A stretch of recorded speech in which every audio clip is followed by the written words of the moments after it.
Good morning mga mami, papasok na ako sa trabaho. Tapos eto nakita ko ang cute ng mga anak ko, same age, same na damit, pero puputok sa bunso ko. Yung panganay ko naman nagtiga-video ko na para sa kanyang finals. At salamat, may certificate siya dahil mabait ka anak. Eh di mamasyal ka kasama ang mga friends mo.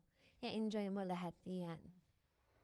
Pero hindi yan mamamasyal sa mall, mamamasyal yan sa museo. Ayan, ikot-ikot ka anak. Sige, enjoy mo yan. Enjoy mo lahat yan habang nag-aaral ka kasi pag nasa totoong buhay ka na, naku, Diyos ko, baka hindi mo na magawa yan. Bills na ang babayaran mo.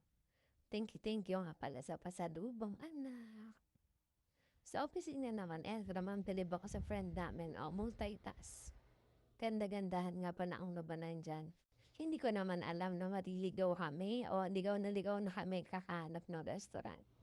Pagdating namin doon, kumain na kami, mabilis ang pagkain lang. Thank you nga pala sa birthday treat, boss.